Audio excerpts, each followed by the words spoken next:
Olá, tudo bem? Meu nome é Priscila Machado, eu sou especialista em Direito para Pessoas com Deficiência e hoje eu vou falar com vocês sobre direito da pessoa com deficiência em concurso público. Mais precisamente sobre a parte do laudo médico para inscrição do concurso público. Então vamos lá. Primeiramente, é preciso falar que a pessoa com deficiência tem vários direitos que são estabelecidos por lei. Dentro desses direitos está a reserva de vaga em concursos públicos, que por lei varia entre 5% e 20% do número de vagas ofertadas. Nesse sentido, quando a pessoa com deficiência ela quer concorrer às vagas reservadas, ela precisa se inscrever de acordo com as regras estabelecidas no edital daquele concurso. E um pequeno problema que muitas vezes as pessoas com deficiência encontram é que, de edital para edital, há variação no que tem que estar escrito no laudo médico. Alguns concursos já estabelecem um padrão, trazem um padrão de laudo médico que deve ser preenchido com o médico, pelo médico. Isso facilita muito, porém outros concursos apenas elencam aquilo que tem que ser escrito, cabendo ao médico fazer o seu próprio padrão. Então eu vou trazer para vocês o que mais é cobrado no laudo médico. É claro que de concurso para concurso há variações, inclusive quando é a mesma banca quem realiza os concursos. Já ocorreu de a mesma banca fazer vários concursos e em cada um a cobrança ser diferente. Inclusive eu já vi o caso da pessoa utilizar o mesmo laudo em concursos diferentes realizados pela mesma banca e em um concurso ela foi considerada pessoa com deficiência e no outro concurso não. Então eu trouxe aqui alguns requisitos do laudo para explicá-los. Primeiro ponto é a doença, a enfermidade que a pessoa possui. Ela tem que estar escrita. O nome da enfermidade tem que estar ali. E a CID, que é a Classificação Internacional de Doenças. Até o ano de 2022, trabalhávamos com a CID-10. A partir de 1º de janeiro de 2023, passamos a trabalhar com a CID-11. Então, se você tem um laudo médico que é do ano passado, é de 2022, e ele está dentro da validade, ele vai estar com a CID-10. Porém, se o seu laudo médico foi emitido em 2023, deve constar a CID-11. Apesar disso, já houve concurso que saiu em 2023 e no edital pedia a CID-10. Então, vocês já fiquem sabendo dessa atualização. A partir de 2023, trabalhamos com a CID-11. E qual é essa diferença entre CID-10 e CID-11? É que a numeração, aquele código composto por letra e número da enfermidade, ele teve mudanças. Então, se a sua enfermidade ela tinha um código, agora ela pode ter outro código diferente daquele que até então você trabalhava quando era a CID-10. Nesse sentido, nós vamos para outro ponto, que é o tipo de deficiência. Por lei, nós temos 4 tipos de deficiência. São eles: física, sensorial, intelectual e mental. E aqui há, às vezes, um pequeno erro na hora de preencher o laudo e esse erro pode causar um indeferimento. Então temos que entender, a deficiência física é quando ela se dá em um dos elementos corporais. A deficiência sensorial, ela está ligada aos sentidos: visão, audição, tato, olfato, paladar. Então, deficiência visual, ela é sensorial. Deficiência auditiva, ela é sensorial. Então, essa classificação é muito importante porque eu já vi muito laudo médico ser indeferido, a pessoa foi considerada que não tinha deficiência, não porque ela não tinha, mas porque foi preenchido de modo errado. E a deficiência mental, ela ocorre quando as enfermidades elas são ligadas à mente da pessoa e a deficiência intelectual se relaciona ao intelecto. E aqui, às vezes, há uma contradição. Por quê? Existem enfermidades que, para a medicina, elas não são consideradas deficiência. Muitas vezes nem são consideradas doenças. Porém, para encaixar no direito, precisamos considerar como deficiência. E muitas vezes a pessoa não entende, porque o médico falou para ela que aquele transtorno que ela possui não é considerado uma deficiência. E para que ela possa concorrer à vaga, o edital está pedindo que enquadre-a dentro de uma deficiência. E aqui eu trago como exemplo o autismo, que a lei que regulamentou direitos, ela disse que a pessoa com transtorno do espectro autista, ela será considerada pessoa com deficiência para fins legais. O que isso significa? Que a pessoa que possui esse transtorno, ela tem todos os direitos de uma pessoa com deficiência, porque ela está sendo considerada pessoa com deficiência para fins legais. Assim, ela tem direito à reserva de vagas, só que ela teria que ser enquadrada dentro de um tipo de deficiência. Então, se o médico entende que aquilo não é deficiência, ele não pode deixar de preencher. Ele tem que colocar que, pela orientação médica, aquela enfermidade não está enquadrada dentro de um tipo juridicamente vigente. Então isso tem que ser colocado no laudo, porque se o médico não coloca, quando eles vão batendo os requisitos, eles entendem que faltou um. E assim, o laudo não preenchendo os requisitos, ele é indeferido. E aí a pessoa tem sua inscrição indeferida como pessoa com deficiência, tendo que concorrer na ampla concorrência. Porque como pessoa com deficiência, houve o indeferimento. Passando para um outro ponto, vamos para o grau ou nível. Esse é um requisito que também é cobrado com frequência pelos editais. Grau ou nível nós temos leve, moderado, severo e profundo. Então a deficiência deve ser enquadrada dentro de um desses graus. Se o médico não tiver condição de definir o grau, o que ele pode fazer? Ele pode encaminhar a pessoa para uma avaliação biopsicossocial, que nessa avaliação os profissionais ali da equipe multidisciplinar irão avaliar o grau, ou simplesmente o médico pode colocar que não sabe precisar o grau da deficiência. Dessa forma, ele está citando esse requisito. E aí, o laudo não deve ser indeferido por isso, porque o médico citou o grau, simplesmente ele não sabe informar. O que ele não pode fazer é, por não saber o grau, ele não mencionar. Porque dessa forma, a banca pode entender que o requisito não foi preenchido e dessa forma indeferir também. A provável causa também é um requisito muito comum. A provável causa é o que deu origem à deficiência. Muitas pessoas sabem a origem da sua deficiência, porém outras não. Muitas vezes o médico ele não consegue dizer qual foi a provável causa. Da mesma forma que ocorre com o grau. Se o médico não souber precisar a provável causa, ele deve escrever que não sabe precisar a provável causa da deficiência da pessoa.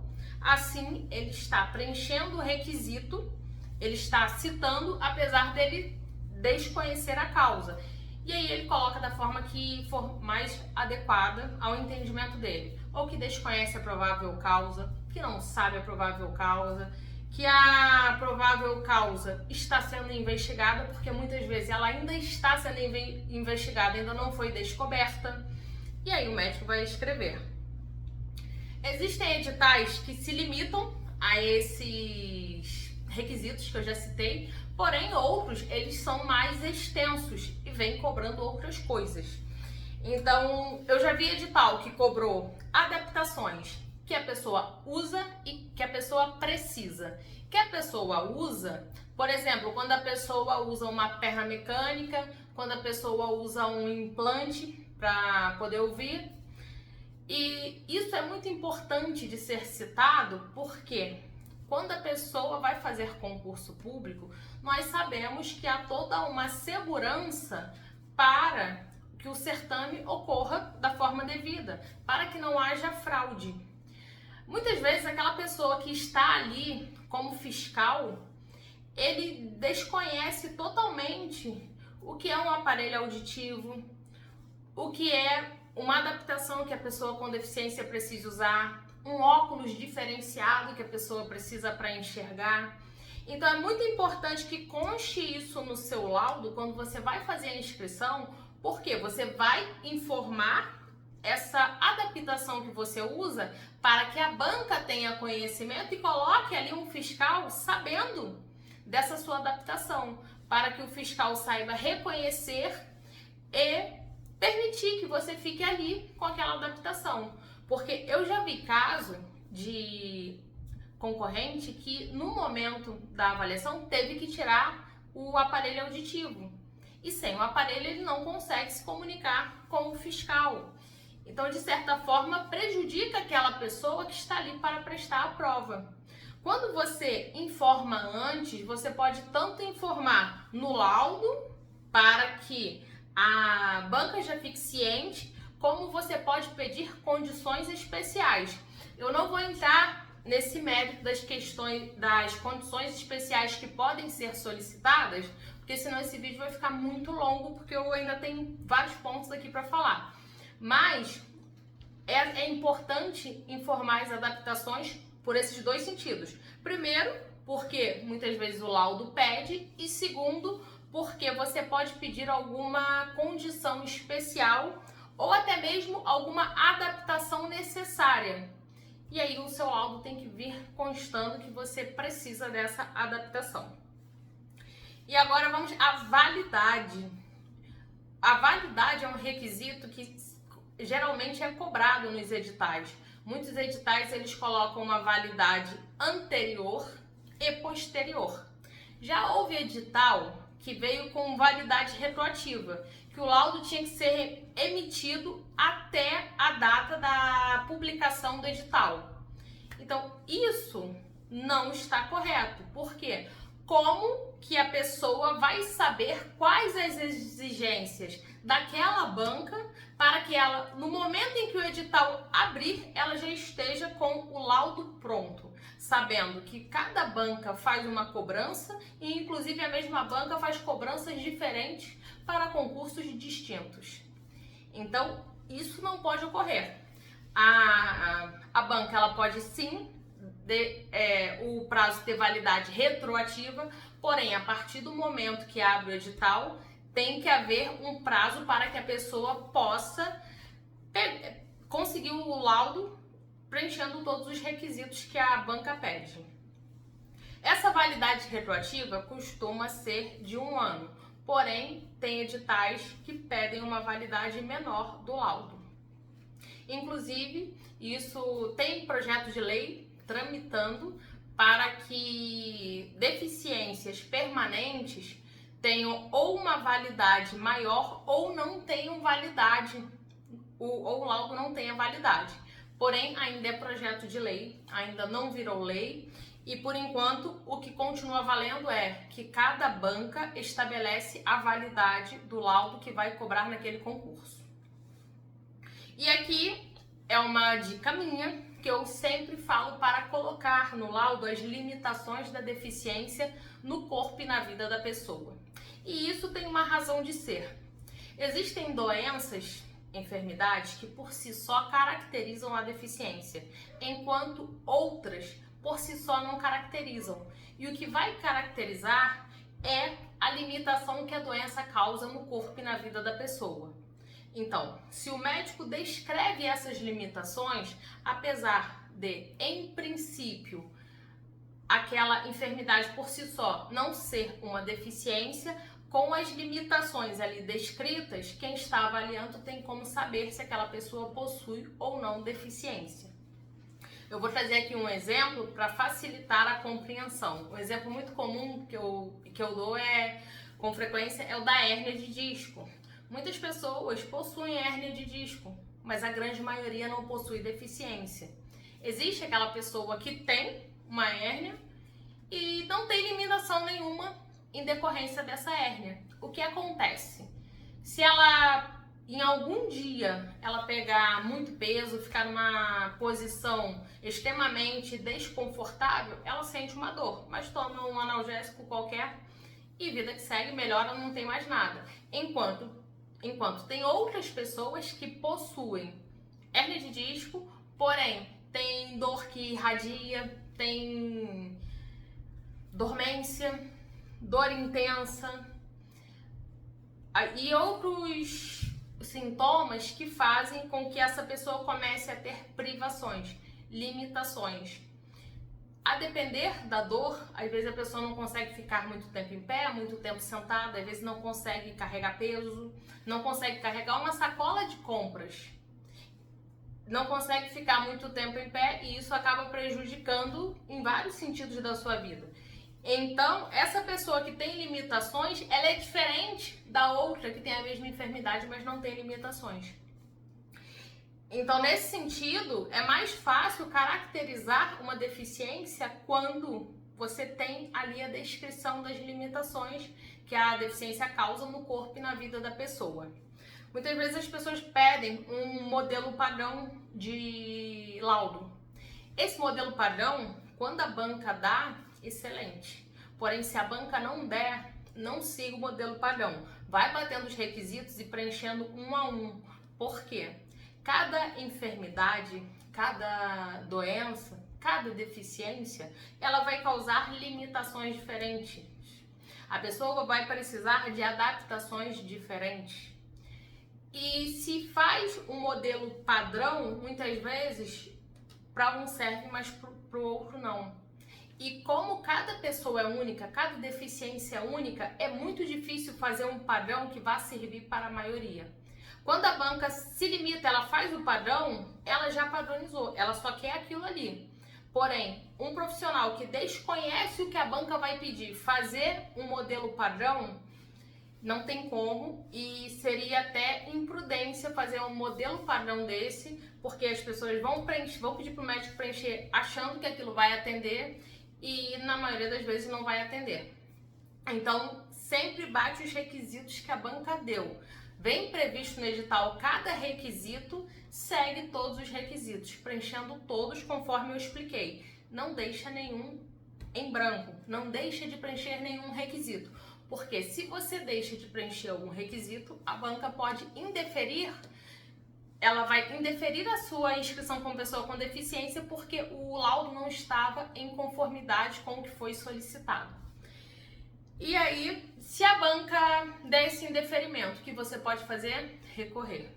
Você pode recorrer administrativamente, você pode recorrer judicialmente. E por outro lado, a banca pode pedir mais coisas além de todos esses requisitos que eu disse? Sim, ela pode. Enquanto não temos uma lei que regulamente o concurso público, que regulamente os laudos que são solicitados, que faça toda essa normatização, cada edital vem de uma forma. E nós temos que estar ali, de olho em cada edital, para que tudo possa sair de acordo com o que a banca solicitou. No outro momento eu volto aqui para falar mais sobre os direitos e para explicar mais. E agora já estou batendo meu tempo, então vou finalizar aqui. E em breve eu volto com mais informações sobre concurso público para pessoa com deficiência.